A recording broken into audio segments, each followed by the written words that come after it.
Marcel, on est toujours à l'université de Trois-Rivières. Toujours, oui, dans la foulée. Voilà, dans la foulée. Je suis bien content d'avoir ma moumoute avec le vent, on est dehors, on profite un peu du soleil. On a fait un rêve tous les deux. Oui, c'est vrai.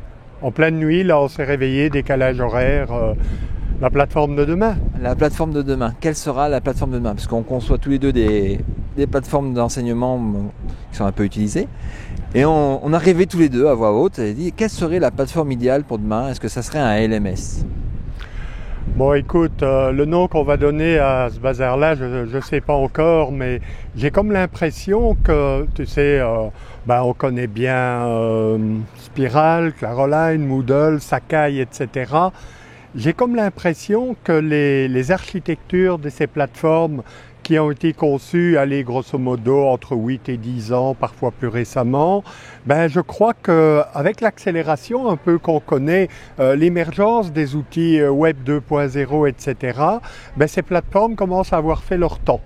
Et je pense que dans la société du Web 2.0 et plus précisément dans l'éducation, où on nous parle de compétences, tu vois, on nous parle de pédagogie par problème, mais des pédagogies par problème, c'est inter ou multidisciplinaire. Et donc, le cloisonnement des cours que l'on connaît comme ça dans les plateformes actuelles, moi je crois qu'il est un peu révolu et qu'on va aller vers beaucoup plus d'horizontalité dans les différents services. Ce que je constate dans mes cours, c'est que les institutions s'échinent à proposer des plateformes assez cadenassées, les cours, les groupes et tout.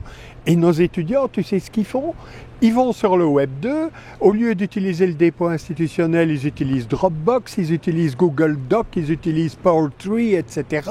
Et bref, on assiste à une porosité des plateformes actuelles, je veux dire porosité entre la plateforme institutionnelle et les outils de la société, qui n'est pas pour moi un très bon signe d'adaptation des outils généralement proposés par les institutions et les outils qui sont dans la société. Et quand on discute aussi avec les étudiants, il y a une demande. Alors il y a ceux qui sortent, qui utilisent les outils de dehors, et il y a ceux qui refusent d'utiliser les outils de dehors, qui disent j'aimerais bien qu'on ait ça avec les outils que j'ai, parce que les trucs américains, je leur fais pas trop confiance. Donc il faut aussi pouvoir offrir ces outils-là à ceux qui n'ont pas envie d'aller dehors. Oui, écoute, c'est toujours dans tous les débats où on parle enseignement traditionnel, méthode active, compétences, savoir, on a, et c'est normal, ça aide pour la discussion, tendance à polariser. Moi, je crois beaucoup plus à des éléments de fusion, de réorganisation, de port d'entrée, et pas on va passer du blanc au noir ou de l'institutionnel au tout ouvert. Je pense qu'il faudra que les plateformes elles fassent vraiment preuve d'une certaine mobilité, d'une certaine flexibilité pour permettre des usages plus restreints, plus limités, et d'autres usages beaucoup plus ouverts, beaucoup plus en lien avec le monde socio-professionnel, avec la société, des choses comme ça. Donc peut-être une sorte de tronc commun institutionnel. L'étudiant, il doit accéder, il y accède parce qu'il appartient à une institution, mais que sur ce tronc commun, on puisse greffer des espaces d'activité, des espaces documentaires, des espaces de collaboration. Je vois un peu ça comme ça. Qu'est-ce que tu dis, toi? Pour les étudiants, ils aimeraient bien aussi avoir leur portfolio. Alors le portfolio, ils sont en lien à la plateforme ou dans la plateforme. Et utiliser les widgets. De plus en plus, on peut utiliser des widgets sur YouTube, sur SlideShare, des choses comme ça qu'on pourrait intégrer. Moi, j'ajouterais aussi que tu vois, dans ces pédagogies dont on entend parler ici au colloque, pédagogie par problème, par projet, etc., je l'ai dit tout à l'heure, mais j'insiste sur ce point, on est quand même dans l'interdisciplinaire. Quand on propose aux étudiants un vrai problème, tu vois, il y a des facettes qui appartiennent à l'économie, à l'écologie, aux mathématiques, à la chimie, etc., etc. Et les structures qui sont basées sur des cours ne me semblent pas suffisamment intéressantes et souples pour pouvoir accéder à ces pédagogies. Autrement dit, je rêve quelque part peut-être de structures dans lesquelles il y aurait des structures un peu méta, comme des métacours. Un métacours, ce serait par exemple un projet, et l'étudiant aurait accès à tous les éléments du cours dont il a besoin pour résoudre le problème et pour créer le réseau aussi, les groupes, etc.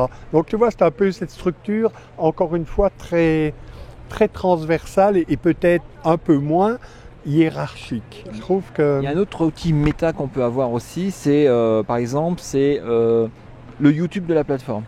Oui. Si je résume, les profs ils font plein de podcasts à droite à gauche, contextualisés par rapport au cours. Oui. Et s'ils les rendent publics, elles sont aussi publiées par cet outil-là, Oui. qui donne une autre vision du contenu qu'on a dans la plateforme, qui est une vision thématique et non plus par rapport à un cours. Et donc ça donne de la richesse à ton contenu, tu le fais voir à d'autres publics. Oui. Tu as une possibilité supplémentaire. Ça me fait penser un peu à... On a les ressources documentaires, on peut les mettre dans une sorte de pot commun à la YouTube, etc. Mais alors, ce qui est vraiment important à pouvoir mettre en place, tu connais ça, c'est le tagging.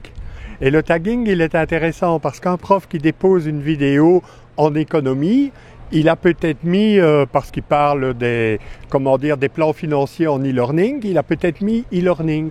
Mais quelqu'un qui est en sciences de l'éducation, qui va faire une recherche e-learning, il va trouver la vidéo financière.